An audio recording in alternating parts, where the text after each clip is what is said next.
Hi everyone, welcome to another exciting edition of Words, Images, and Worlds. I love the bookcase. I'm gonna have to say that. Love the arrangement of books that happen to be behind the author that I'm talking with today, and that is a person with three solid first names altogether as a wonderful name, Richard Ashley Hamilton. Richard, may I call you Richard? Is that okay? Yes, that's fine. I thank you, and my mother thanks you for saying all three of my names together. It makes her Of happy. course. Absolutely. It's a pleasure. And I've been a fan of your work for some time. Scoop, of course, being just a wonderful, interesting book that takes on the detective genre, mystery, but also the paranormal in a really nice blending of just comics goodness. And then you've also written prose. There are prose books out there from you, particularly with sort of like shared universe material and popular characters. And you have a new series called Tectiv. Is this right? And did I say that right? You did say that right. It's short for detective, Hmm. and talk about that some more. But yeah, thank you for doing that digging and finding out about the prose books. I wrote to did a lot of Troll Hunters stuff back in the day, which was a real joy Yeah. to get to work on. That was, I tell you, as a young reader, that was an instant connect for me. I went from comics to reading books that were about the characters that I loved. So wonderful that you have worked in those fields as well. Same. I grew up reading comics my whole life, but one of the seminal ones for me was an early Transformers issue that Marvel published where Spider-Man's in it with his black costume. And Hmm. that just blew my mind, the idea of these characters crossing over. And so I've always had a soft spot in my heart for licensed books and licensed comics. And I think they're just great gateways into reading and into those franchises. And, I've seen it work on my sons too. So there's something to it. Absolutely, absolutely. But what was that initial connect for you into comics? Was there a world that you initially connected with, and along those lines, how did you know it was the space that you wanted to create in? Well, I mean, it was definitely, I grew up in Miami, Florida, and we didn't have a ton of comic shops, back in the 80s and 90s, especially compared to a place like LA where I live now, where there's a lot of really good ones. Hmm. But we did have spinner racks at the 7-Eleven, and my grandfather, who was a Cuban immigrant, would smoke cigars and go to 7-Eleven and pick them up, and I'd go with them and I'd see the spinner rack there. And it wasn't, I think my very first comic was an issue of Superman with a beautiful Gil Kane cover. But it wasn't like that specific title. There were just pretty much everything on there reached out to me. I think just the colorfulness of it all. And the covers back then were so evocative, and each one kind of told a story, and really, at least, on 3-year-old me, made me want to get the book and open it up and find out what's going on in there. So that was kind of the initial connection. And once I got bitten by the comic bug, it never stopped. I've read and collected my entire life. I never, I don't know if this is a good thing or bad thing. I never stopped like other people do when they get interested in girls or music or all that stuff. I mean, I eventually found out about all those things and got into that too, but I never gave up on the comics. And, as far as making a career out of it, that was totally backwards because, again, in Miami, I knew comics like Marvel and DC were made in New York City, but that was like a Hmm. world apart, and I had no idea how to get there. And so I went to film school, somehow thinking that would be an easier road to hoe than getting into comics. And both are terrible. Both are really hard.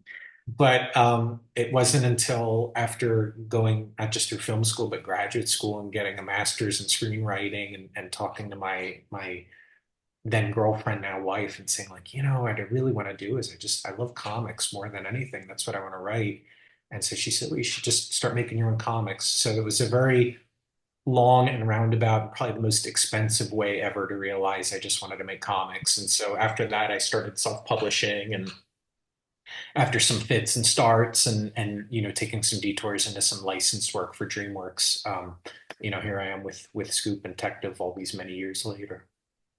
Yeah, and publishing with Man Cave, which they don't pay me to say this, they don't send me stickers even, but I really enjoy the things that they produce, and they seem to be a decent crowd to work with as well. As do I, and I completely agree. And they are coincidentally based in my hometown of Miami. Mhm. But they're really great at their jobs. They're smart. They market really well, which not all publishers do. And they publish a wide array of content, and they keep letting me make comic books. So I love them. Yeah, absolutely, absolutely. Well, you mentioned that you've crafted in film, at least as far as getting that craft down. You've crafted in prose and comics. I am, of course, curious about that creative process and what the writing process is like for you. Painful, but beyond that, I don't know. I think it's always kind of the same thing. I Comics is for sure my preferred medium, and I think maybe it's just growing up on a steady diet of them. I think, sort of very visually. I'm not an artist by trade, but I can draw, and I just sort of think panel by panel. And so when I was in film school, it meant I was, I think, better than average at storyboarding, which helped. It gets a little more challenging when you're working in prose or novels, but the process is usually one story idea comes when I'm working on something else. So, you mentioned Scoop earlier, and while I Hmm. was in the weeds on that, this idea of this other, different type of detective story in a different world in a different era, just started to come to me. And I think it's for me, I had one screenwriting teacher told me like a good story is like one strong idea meets another strong idea. Or, I think in the case of Tectiv, it's sort of like one genre meeting another, this very film noirish kind of detective potboiler set in a dystopian far future. Hmm. And just kind of seeing how those tropes play out in this very alien landscape was interesting to me. So I think that's part of it. But I think the main thing for me is like figuring out a character that I really want to explore and spend a lot of time with. The more flaws, the better. Hmm. And then figuring out what the themes of the story are that I'd want to tell or express through that character, or have that character expressed to me, because I don't know the answers to any of these things as I'm going into it. And then once I kind of have that character and that theme figured out, then the world building is just sort of a matter of reverse engineering what are like the most challenging sets of like circumstances and locations that you could in which you could possibly place this character, and then you know let her or him do their thing in that setting, and that's like where the story and the conflict come from. I don't know if that answers the question or not. That's the problem. Absolutely. Yeah. But I love that you unfolded kind of the different aspects of the story too, because of course I teach English and write and things. And so I'm always living in that world of like the structure and the pieces and how they come together. So that's really interesting to hear about. Oh, thanks. Yeah, no, I gotta still call back to lessons from my high school English class. I had a really great teacher, Mrs. Morrow, who encouraged me way back when. She probably has no idea what I'm doing now, but yeah, it all is additive. Yeah. Yeah. Well, in Scoop, you mentioned is it's this unfolding narrative. It's volume three now, right? It's up to volume three. Yeah, well, let's see. Volume two just came out in October, and volume Mhm. three was just announced. That's right, and that's going to be coming out in spring of 25, and then volume four will be around this time next year, fall 25. Nice, nice. It sounds like there's a definite unfolding vision. Yeah, there is. I mean, in the case of Scoop, it's sort of Veronica Mars meets X-Files is the elevator pitch description, but it's about a girl who is an intern at a TV news station in Miami. And she's there sort of secretly to clear her dad's name. He's been accused of a crime that she thinks he didn't commit. Mhm. And in the process of being news intern, she uncovers this whole supernatural conspiracy that's been happening in South Florida and Miami, and it's somehow connected to the case against her dad. And so if she can prove that, then she clears his name and she can be a normal teenager again. And all that started because when I was 19, I got to intern at CNN, And my Mhm. first day on the job was the day that Gianni Versace, the fashion designer, was tragically murdered in front of his home in South Beach. Mhm. So from that horror, I was like, boy, this would make a great YA comic. No, it was just that, it was amazing education for me, and just sort of something I thought about year after year. And it, without making light of that tragedy, tried to turn it into a story, and then added all these supernatural elements to it. So yeah, it's an unfolding vision. I think Tectiv is that way too, but Mhm. it wasn't. I didn't realize that at the time when I was writing the script for it. It was like really long. Like the page count was very long. And I remember talking to the editor in chief at Mad Cave, Mike Martz, and I was like, I'm worried about this. Like, it's really way longer than Scoop. And he's like, well, yeah, because Scoop is set in the real world in Miami, in your hometown, whereas, Tective is in this whacked out far future version of LA where you're having to like Mhm. describe and reinterpret everything. So of course there's going to be more text on the page. Once he told me about that, I felt more reassured. But yeah, it was That makes it's sense. a kind of a different process in and of itself. Yeah, yeah. What was the inspiration point that got you into detective? No, it was definitely a couple of things. It was just sort of a sense I had, um, kind of like as I was getting older and my kids were getting older. And it's kind of stupid, but like I would go to, so our kids went to what was considered a very good public school in LA. And I would go to the parent teacher conferences or talk to the principal. And they were just saying some things that were a little unsettling to me, Mhm. and I was like just reminded of like, oh yeah, they're just people too. Like when I was growing up, I'd look at my teachers and principals as like authority figures, or even in college, they were professors. They seemed to like really be experts in their fields and just kind of like just be in charge of life. And then it was like, my kids are these fragile things that I don't want damaged at all. And I'm sort of entrusting them to these people and hoping to God that they know what the hell they're doing. And Mhm. then I started generalizing that not just from teachers and principals to like mayors and politicians and presidents and world leaders and governments and cultures, countries. And it like, it just started to give me this very unstable feeling about like the state of the world. And this is also, right around 2020. So Mhm. I think we were all feeling a little unstable about the state of the world then.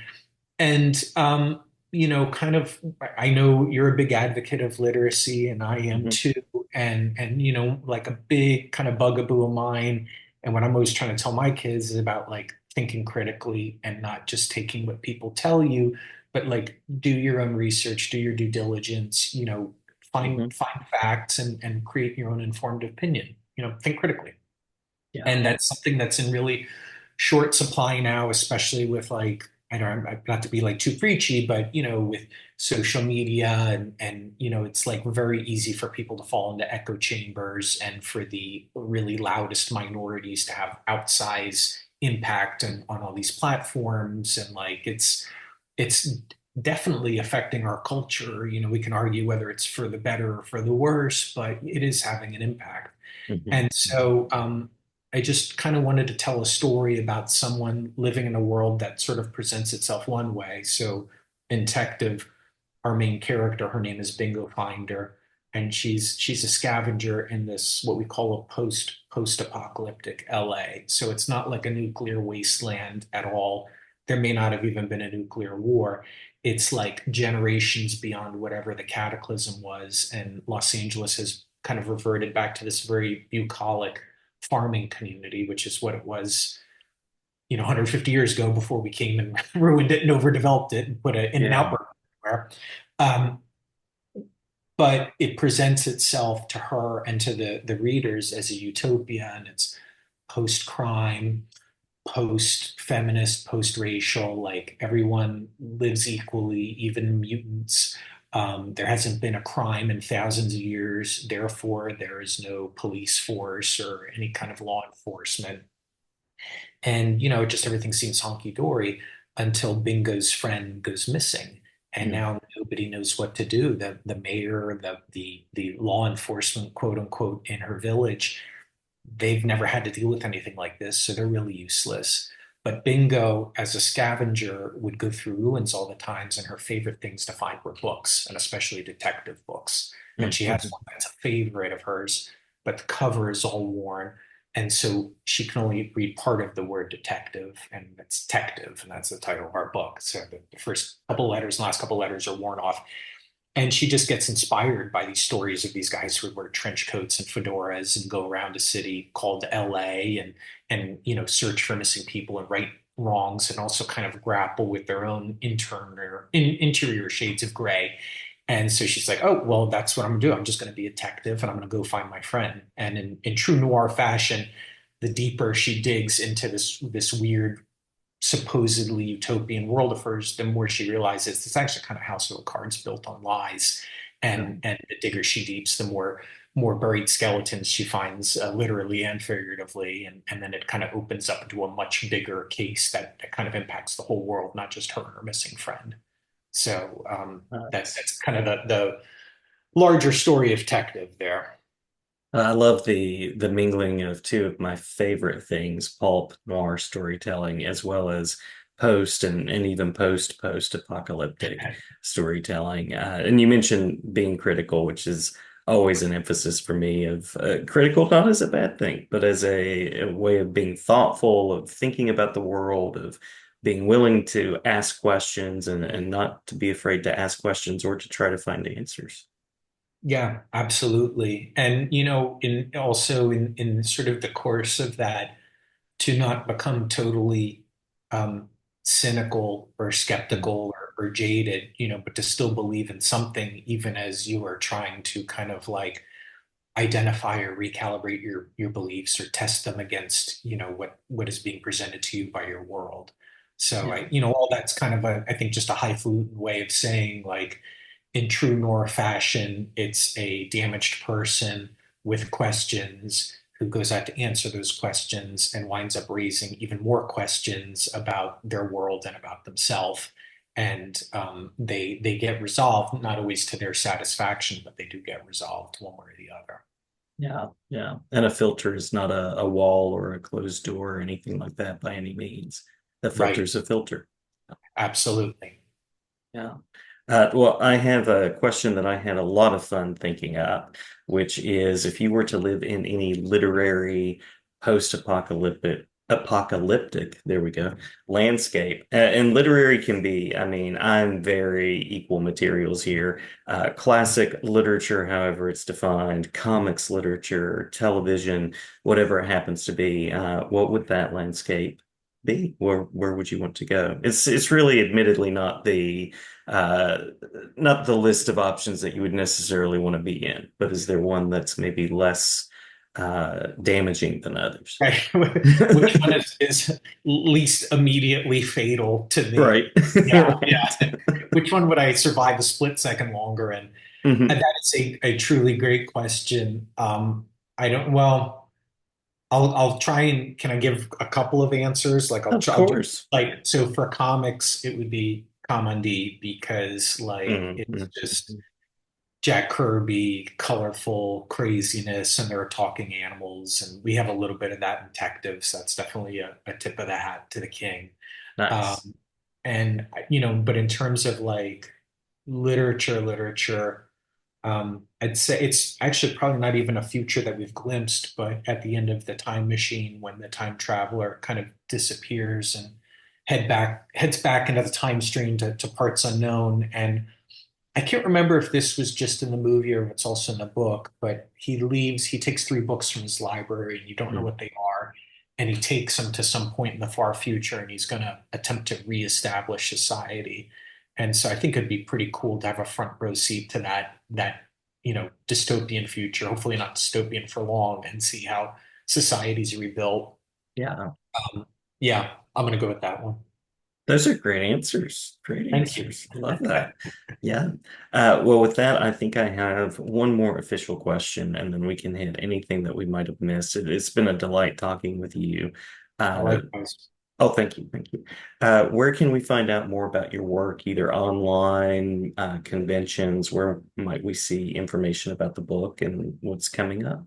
Yeah, well, for conventions, as of we're recording this in early November, I'm going to be at the Miami Book Fair. I'm traveling back to my hometown. It's at the end of November. It's the 22nd through 24th.